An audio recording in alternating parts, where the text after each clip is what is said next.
Okay, welcome everyone to the Monday class.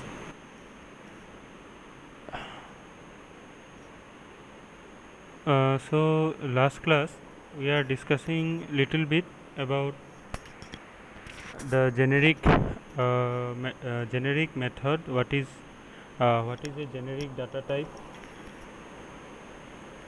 What about generic? Why we need the generic?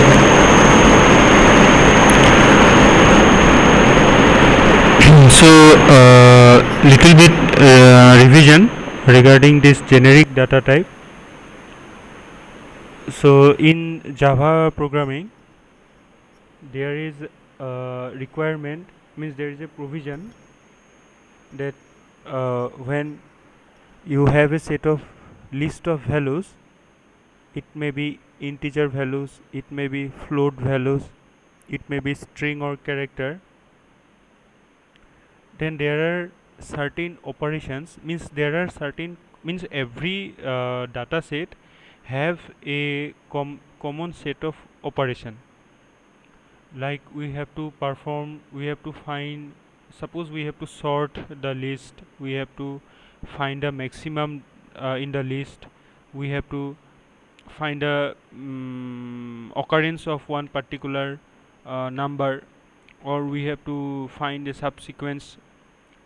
Then what happens is these kind of operations are common in every kind of data item.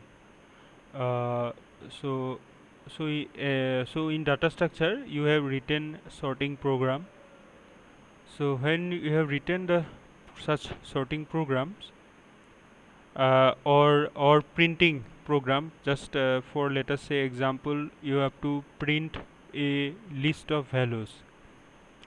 Now when we have to print n values, we have to take n values in array, and we have to print all the n values. Then if I have to write it for integer, then I have to take an integer array.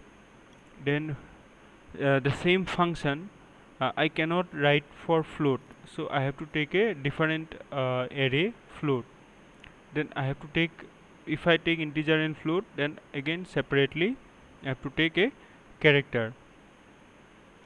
Okay, it is okay if I take different, but the thing is that also inside the same program cannot be used for the different set of item. When you have a program that is independent of data type, then it is called generic data type. When you have a function to print n number of values in array, if the n values is independent of any data type, there is no binding to a fixed set of data type. So that is a example of a generic function implementing generic data type. So generic data type, it is also, we can think of it like a template. It's another thing, template. So template is used in C++, and the same concept, this generic, is used in Java programming. The same concept is used in C++. It is the name of that technology is template programming, and the same technology programming in Java, that technology name is the generic programming.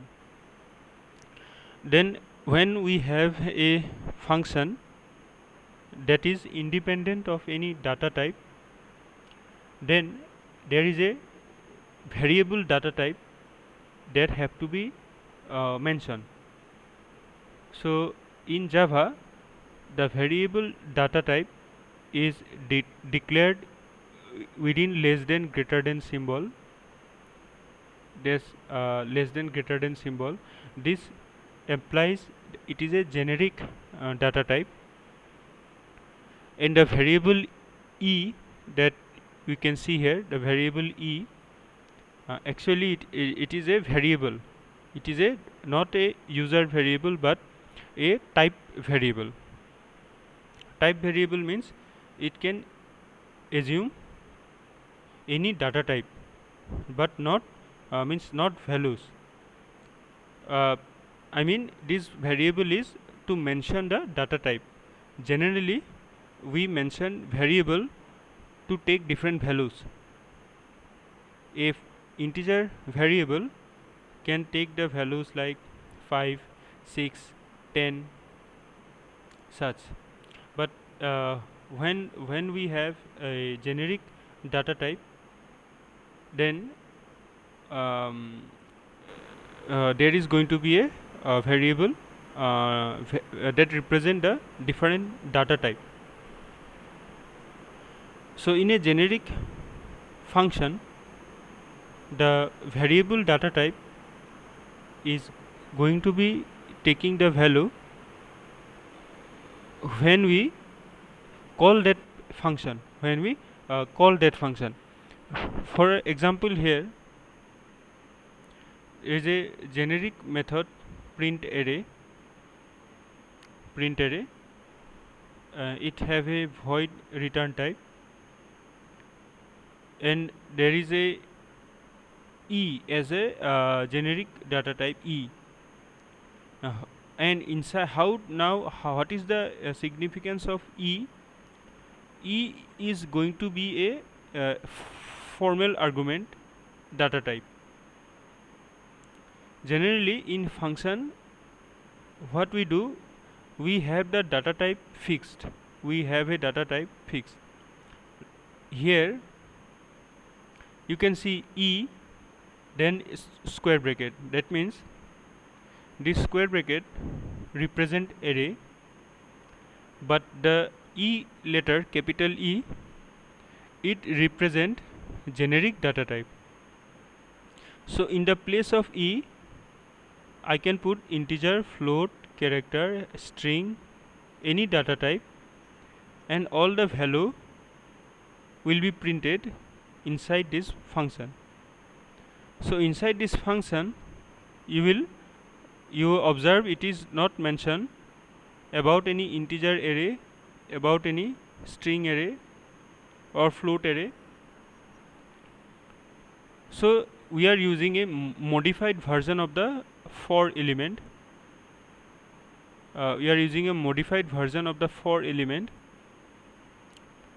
We will come this.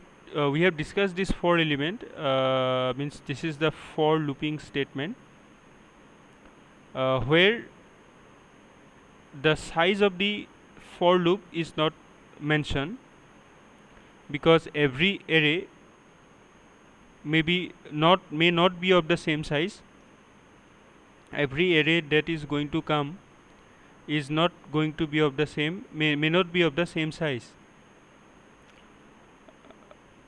So you remember in for loop we have to mention how many times the loop is going to run. That is I is equal to 0 to I less than n, I plus plus. So I less than n is the size of the array. Instead of the for loop, we can use the while loop also. But to use the while loop, we have to still we have to know when to end the while loop.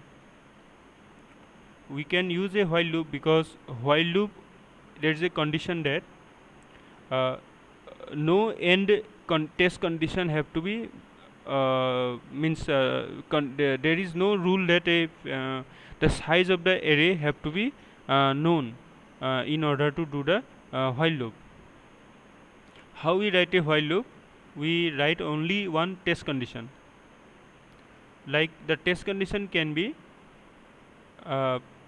when we write the test. Suppose there is a list of menu 1, 2, 3, 4, 5. 1 for addition, 2 for subtraction, 3 for multiplication, 5 for division, and suppose 6 for exit. So in such a case, so you will use a while loop while choice not equal to 6. That means when the user will enter 1 2 3 4 5 until unless 6 is entered, while loop will continue. So inside the while loop, you have not mentioned the size of the array, that how many input or have to be taken, or how many addition have to be done, how many multiplication have to be done. That particular n value, like in for loop we have to mention that I is equal to 0, I less than n, I plus plus. So in for loop we have to mention that we have start from 0, then we go to next element plus plus, then we again go to plus plus, again go to plus plus until I is less than n. It is the for loop, that size have to be mentioned. But in while condition, only the test have to be mentioned. If the test is satisfied, the loop will continue. So the test condition may be outside the system boundary also, means our system boundary means the array we are performing. The test condition may not necessarily be always linked to the array. It may be linked to the speed of the computer.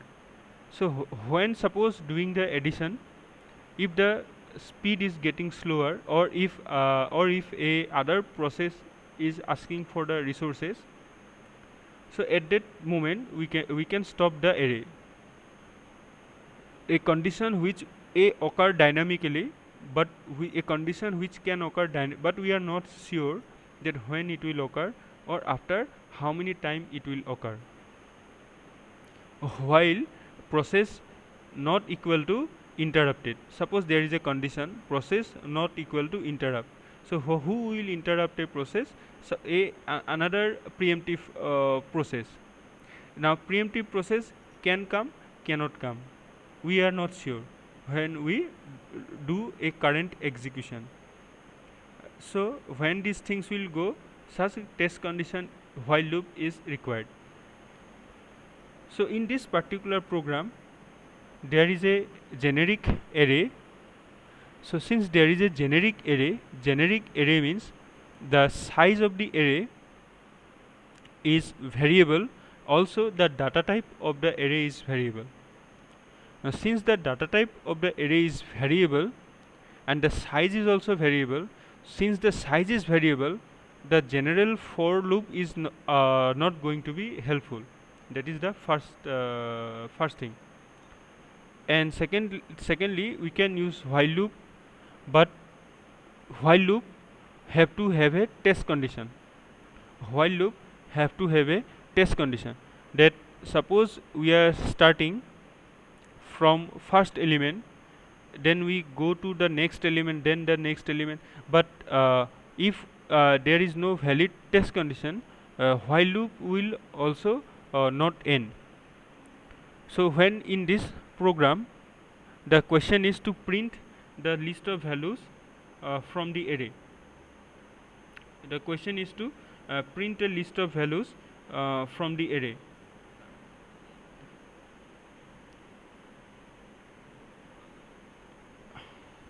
So to print a list of values from the this array, a valid test condition have to be found. So when we have situations like this, where we have to do operation on generic function, when there is a list of mostly it happened that when we have the inbuilt when we write generic program, mostly it happen that that operation that we are perform inside the function, its source is a list of value. Mostly it happen that the program for which the generic coding will write, basically the target operation data set is mostly it happen is a list of values. So when we have a list of such values, then this a modified for loop is useful, because in this modified for loop we are not mention the size of the array, and also how to read this loop. Now syntax of this loop is that first we have to write for,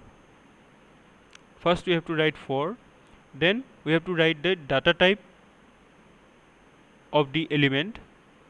Now what is this element is a variable, okay, element is a variable, and E is the generic data type. So what it means, and then there is a colon and there is a input array. So how to read this for loop? For every element of type capital E. For element is a variable, okay. So for every variable element of type E present in input array, that is how to read read this particular for loop. There is no initial value like I is equal to plus plus, there is no test condition like I less than n, and there is no increment operation I plus plus. But this for loop, what it means, that how to read it, this name for loop suggests that every element will be taken into consideration. So how to read this for loop? Every element of data type E present in input array. So Java will find the first element and it will find the last element and all the rest in between. And then what to do? System.out.print element. So this particular element variable, it belong to the generic data type E, and where to search this E? In the input array, and where to take the value of this E? From the input array. For E element means all the variable of the generic type capital E present in input array. For E element input array, system.out.print element. So this generic data type, this code is showing you the usability of a modified for loop.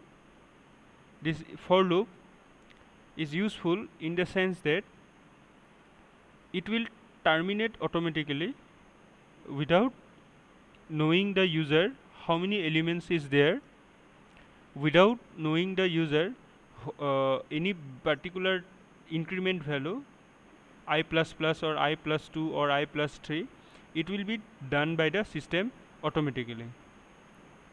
So mostly in generic data type it is useful when we have a list of item and we are not sure how many item it contain.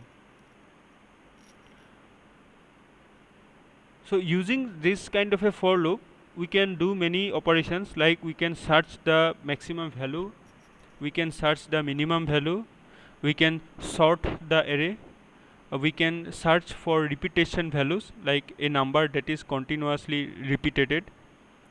But the outer looping will have to be this modified for loop. Otherwise, since there is a generic array means it is a variable array, and the value inside this array is not known when you write the program. When you write the function definition, you are not mentioning the size. So for loop and while loop, those values can be easily avoided, and this modified for loop will be useful. So using this for loop, many operations can be performed. Here the output operation is performed, but we can also, what we can do, we can summation of all the element that we can perform. Basically our traversing of the element, if is possible, then every element we can search the maximum, minimum, we can search the add their respective values. That is about the function. Now how to invoke this function? Okay, now let us go to the main program. In the main program, we see integer array 1 2 3 4 5. This is how the array is declared. Integer I is the capital, it's a data type. Integer is the data type, integer array, then int array 1 2 3 4 5 array initialization. Then we have double array 1.1 2.2 3.3 4.4. then there is a character array HELLO. Then system.out.print array integer contain. Now this array integer will be passed to the print array function, the generic function. What is the name of the generic function? The print array. Print array is the name of the generic function, and it accept a formal argument of data type E, that is the generic. And how to identify E is a generic? In front of the function you have to write the square less than greater than symbol, and inside it the E. Then it understand that this particular variable is a generic. If there you use here E, and here also you must mention that it is a E, that is the generic data type. Then when we call this function print array, this print array function, this particular integer array, this is the value passed by value. So it is this passed by reference because it is a integer array. But anyway, the name of the array first you have to mention. Print array, the name of the array you have to mention, and when the name of the array mention, it is a int array. What is the data type of the int array? Integer. So this time E becomes the integer. E becomes the integer inside this function. Then after this function complete, come to the second line, system.out.println array double array contains. So what the double array contains, we have to print it. Then which is the print function? This is the print function, print array. Now this time print array double array. This time the same function execute the double array, and the name of the formal argument is input array. So this time all the value will be printed by the for statement for the double array. And lastly, system.out.print array character contains, character array contains print array character array. So this time the print array function, it will perform like a character array. Here since the value is a character array data type, this is a character data type, so here it also perform like a character array, and here the values will be printed. Okay, so any confusion till here? And this is how the output looks like. This part is the output part, and this part, this Java C and Java part is for the Linux environment, to execute the code in the Linux environment. So you have to not do this, you have to skip this, just you have to see the output, that how the output comes. So you see the same program, same print function. Now you can tell that, sir, we can use function overloading also, or we can use polymorphism also.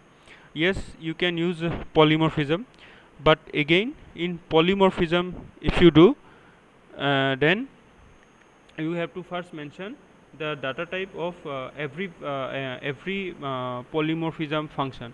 That means you have to mention individually a print array function for integer, for float, for character, for double. But then you are not having a free access to any user data type. So in a generic function, it is the same program, only thing is the data type is different, or the data source of the data is different. So in this kind of a situation, generic function is used. So what are the common algorithm where generic data type works very properly? Sorting algorithm, because you are not sure, means if you have to sort, so in the question it will be maybe given that sort a integer, or suppose you yourself are doing some project where you have to find the maximum value of a item, then that maximum can be a long integer also, can be a short integer also, can be unsigned also, can be a double also, so how many times you will write the same program maximum to find the largest value in a set of item. So the same program for the different data types, you can do the generic programming, you can do this generic programming that will save you time, that will save you the time. So any question regarding this first example of generic, first example of the generic?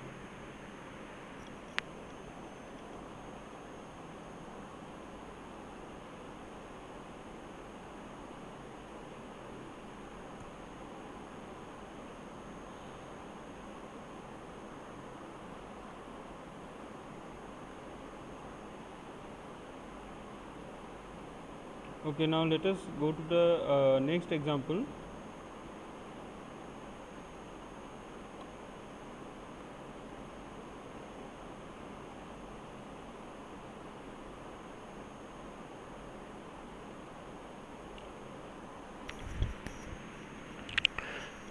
Here it is the a generic program to compare three values. It is a generic program to compare three values.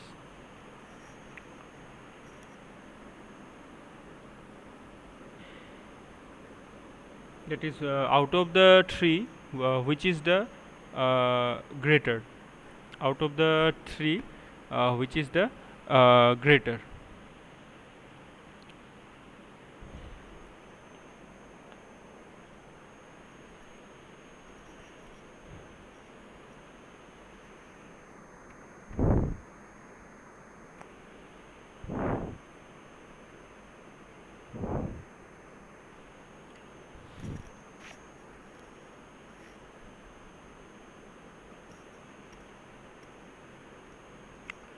So you have all of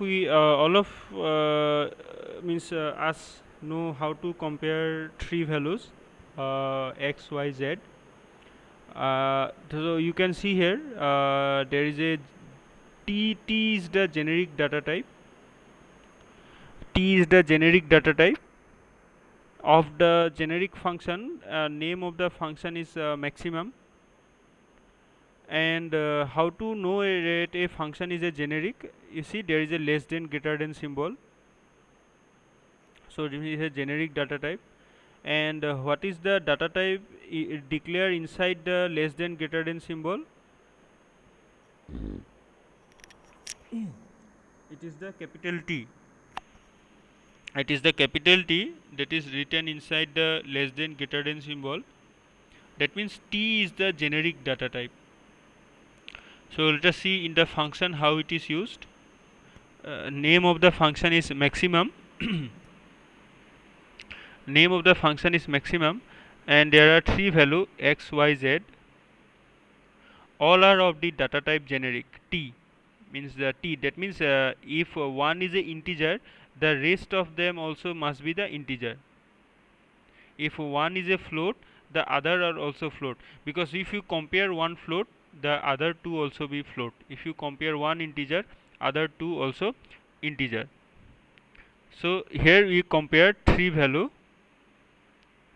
x, y, z, and the formal data type is the capital T. So the capital T indicate that it will be a generic data type. That means we can assign it any data type. It may be a integer, it may be a character, it may be a float, it may be a array also. Okay, it may be array also. Why array also I am saying? Because it is a generic data type.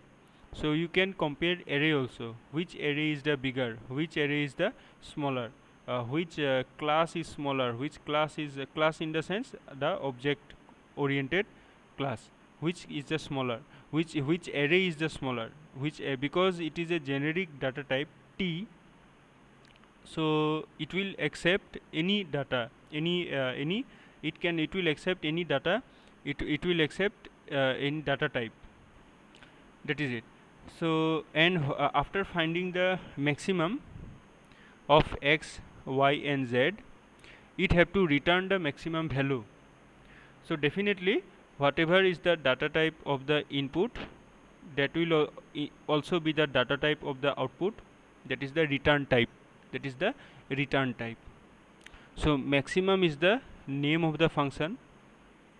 This t, x, ty, tz is the formal argument list, where the data type is the input, formal data type is the generic data type T. So when we compare the greater of the three value, then we have to return the answer. So when our input data type is a T, so the same data type will be the return type, because the answer belong to that data type. When we have a integer, then the return answer, that is the greater of the three value, of course is the integer.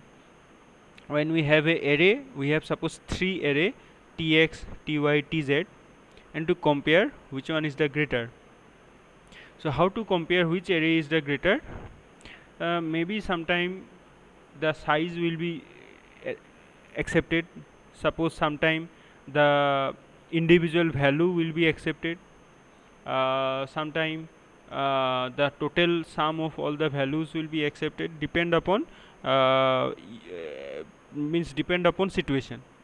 So when we have the three array and we find the greater one, then we return that particular array. So the data type will be the generic, because if it is a integer input, answer is integer, so return type is integer. So if it is a array, the greater of the array will be the array, so return type also the answer of the greater, that is the complete greatest of the all the array. So it's a generic T. This is the return data type, return data type. Now in this T, you can see that in the function definition, extends comparable T, extends now extends, we all know what is extend stand for. What is extend stand for? Extend stand for inheritance.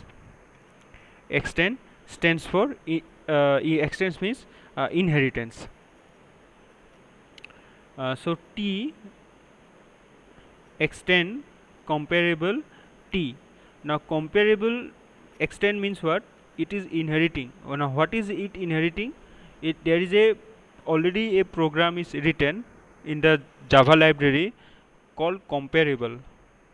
This program help to compare. If you have doubts, you ask. This particular, this you can see here, this T data type, that the generic data type, whatever the generic data type is the function going to accept, this particular generic data type, this particular generic data type, it extends a written program called comparable. Now what is this T in between? That this particular comparable program that is written, this particular comparable class, it can compare any data type. Comparable is the name of the program, name of the class that is there in the Java library. So T extends comparable, that is clear to you. That is the whatever is the generic data type, if it going to come here integer, if T is going to be an integer, then this particular integer, it will extend the comparable. class, that is the comparable class. A comparable class is a collection of the all the ready-made and available library class already written. So this class will be useful in certain way. We will discuss why this means you can tell, sir, we can use less than greater than symbol also, means we can compare y greater than x. Why to use this compare to function? Why to use the compare to function? We will come to that, but you understand that this facility is there. This usefulness of the comparable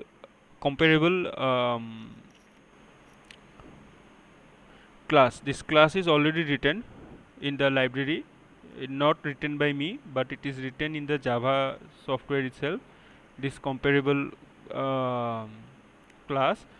So this extends, this capital T extend comparable. That means the generic data type, whatever data type we are going to use inside this function, it already extend the comparable. So all the function of comparable are inside the T also, that means. Okay. Whatever the functions and what are the data type of the comparable, that is this is comparable, this is the parent class. Every data type is every value and every function, member function, is inside this T also. If T is an integer, now integer okay, now let us come to this question, that this you understand that T extends comparable means whatever is the function inside comparable. Comparable has lot of functions. Whatever is the functions inside comparable inherited by the capital T, that is the command extends, means the inheritance. Now we will have to see what are the function that is inherited and why these functions have to be inherited. Why this have to be inherited? Why not the comparison of the three data type can be done without inheriting the comparable? What is the reason? So the comparable function, now since it is a generic data type, a user can pass array also. Now user can pass a class also, user can pass a integer, smallest integer also, and user can pass a character also. But me and you, we have done our lab classes all this time to compare two integer value most of the time, but we have not done how to compare two array. We have not done how to compare two complex data type. Complex data type means how to compare a student and a car, which is the greater. How to tell? There is a student object with integer name, with integer roll number, long phone number, string email ID, string department. There is a list of data and set of functions for a student, and there is a car concept, there is a int model, there is a float, maximum speed, like that. There is a list of functions along with a car. How to compare? How to compare two object? Now since these things are since when we use a generic function, it is, you cannot tell the compiler that you do for integer and character and float only, you don't do for array. That provision is not there till now. Means if it is there, then if I come across such concept where test condition can be given before starting the generic function, then I will tell you that what data type is restricted, what data type is not restricted. But generic program means any data type, that is why it is called a generic. So we cannot tell the compiler that do for integer and character, then don't do for array, because we don't know how to compare array. That is not possible. So what now, back security, what can be possible now? So Java, what Java is doing is, Java system already have written programs for your safety, that if you pass any generic array to compare, not any other operation. If you want to do addition, then then whether there is a addition program already written in the Java, that you have to find. Means that is your means that kind of assignment you if you are interested, you do that, whether any ready-made assignment, ready-made addition program is there, whether any ready-made multiplication program is there, sorting program is there, ready-made sort, because we know only to sort integer, we don't know how to sort a object. So this kind of concepts. So what Java is doing is same compare Java has a compare class. This class name is comparable class, and there all the functions are written predefined, how to compare array, how to compare function. The Java library have written it. Now if we want it, we can write ourselves. That means when we do inheritance, then what happens, all the functions come to our class. That means everything comes to the capital T, and we can use the function which compare the array, we can use the function which compare the object, we can use the function which compare the integer. So in the compare class, everything is written. For integer also, how to compare two integer, it is written.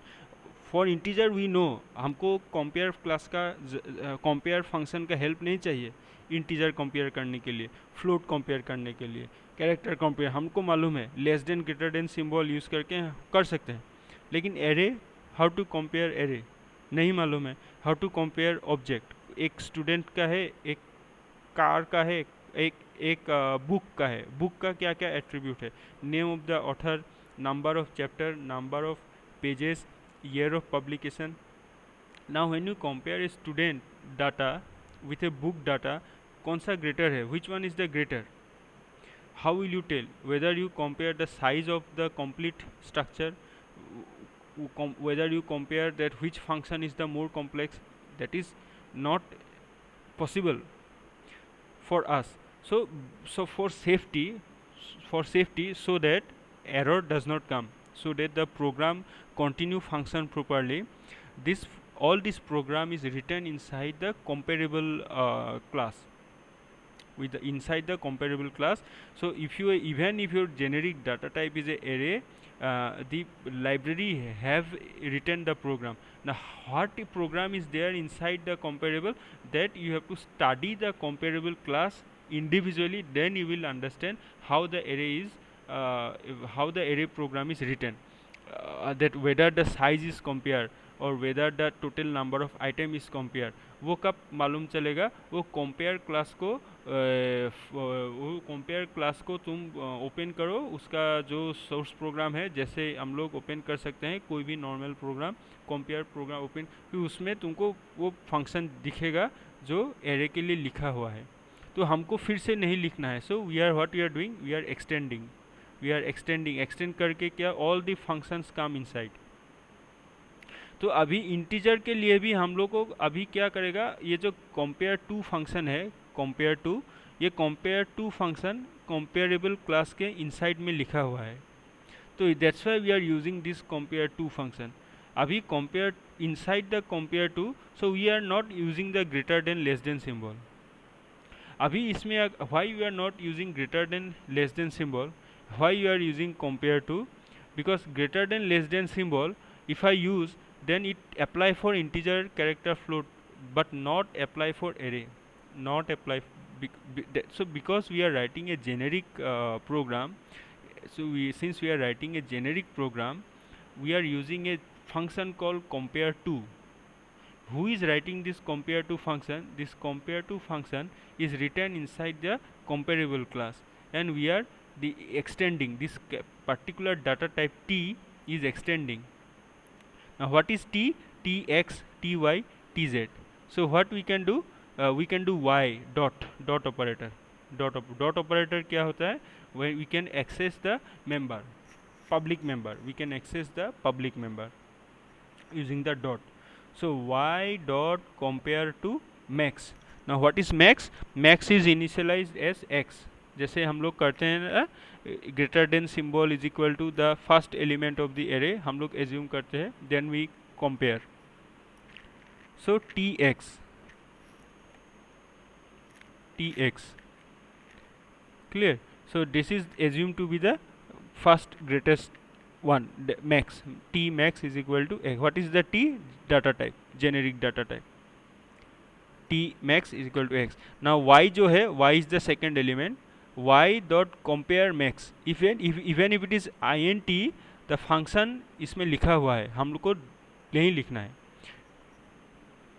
Greater than 0 means if it is true, if really y is greater than max, then the value returned to you is be greater than 0. Now when we compare array, similarly y dot compare to max. If x is a array, if y is a array, if z is a array, the array comparison function ये compare to function के inside में है.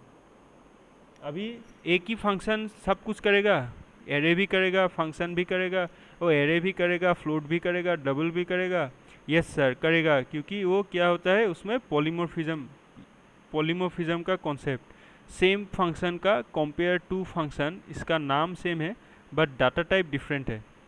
यहाँ पे we are using the generic data type, but inside comparable function के inside में ये लिखा हुआ है, इंटीजर के लिए लिखा हुआ है, फ्लोट के लिए लिखा हुआ है, एरे के लिए लिखा हुआ है, ऑब्जेक्ट के लिए लिखा हुआ है. सो सेम फंक्शन अलग अलग डाटा टाइप कैसे एक्सेप्ट कर सकता है, we call this concept as polymorphism. We call this concept as polymorphism. अभी y dot compare to function float भी कंपेयर करेगा, इंटीजर भी कंपेयर करेगा, एरे भी कंपेयर करेगा. यस करेगा, because that is called the concept of polymorphism. Polymorphism, using polymorphism it is able to do. Now why we are using the compare to function? Because we know how to compare basic data type, integer, character, float हमको, but we don't know how to compare array, what conditions should be given for array, what test conditions should be given for array. We don't know what test conditions should be given for a object, for a class. So there is a already written program in the library called comparable, so we are able to use that program and compare. Okay, then we come to the main function. So system.out.print max of 345 comma maximum 345. What is the maximum? Maximum is this generic function maximum. What is the data type? 345, integer 345. So this time t becomes integer. This time t becomes integer. Okay. Then system.out.print 6.6, 8.8 7% maximum. So this time t becomes double. Then maximum string. अभी string का compare कैसे करना है? printf pear apple orange, maximum of pear apple orange. string का कैसे compare करोगे? which string is greater, which string is smaller? we don't know. so there is a written program, ये हमें लिखा है, comparable class में लिखा है, उसको extend करना होता है. we have to first extend it. So output is 3 4 5 5 is greater,